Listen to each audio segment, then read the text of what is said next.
In order to have that benefit, you would have to have the same group of investors just getting into the next deal. So up to this point, we haven't been able to, I guess, have that benefit and do 1031 exchanges so far. What would you say is the biggest frustration when it comes to like the 1031 exchange as it pertains to, investors that are working with you, and or even you when it comes to exiting assets?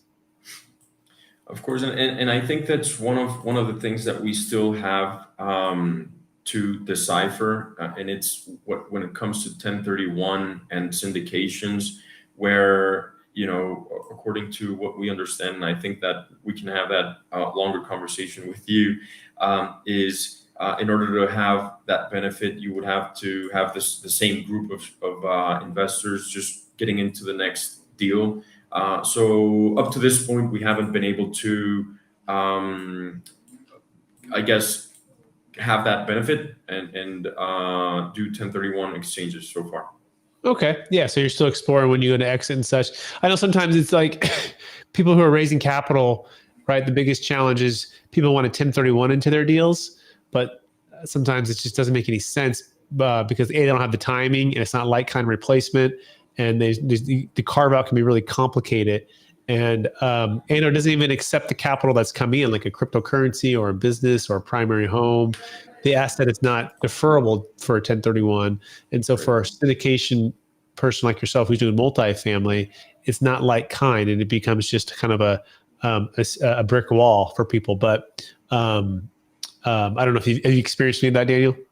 Yeah, no, definitely. And I guess it's worth having that conversation in terms of like we're transitioning from that friends and family kind of space where we have multiple investors in each deal into more like the, let's call it, family office institutional world.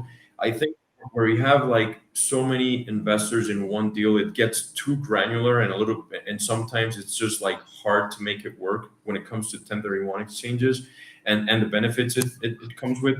Probably, moving forward, wherever you have like either less investors or single check writers, it might make sense to think about it even like ahead of time and moving forward and just plan for it.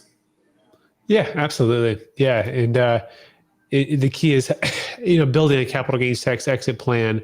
So you definitely don't want to get caught with large tax. In fact, we just did a couple deals in Georgia, not using a 1031, using something called a deferred sales trust, where it was exactly that. He had partners. It was complicated, and he was able to exit, defer his tax. He liked it so much, he did it for 2 deals. In fact, everyone can learn more about that by going to capitalgainstaxsolutions.com and learn how to build a capital gains tax exit plan without having to use a 1031 on any asset of any kind. You can defer millions of dollars of capital gains tax using what we call a deferred sales trust. So you can go to check out the book on Amazon or just go to my YouTube channel, Capital Gains Tax Solutions.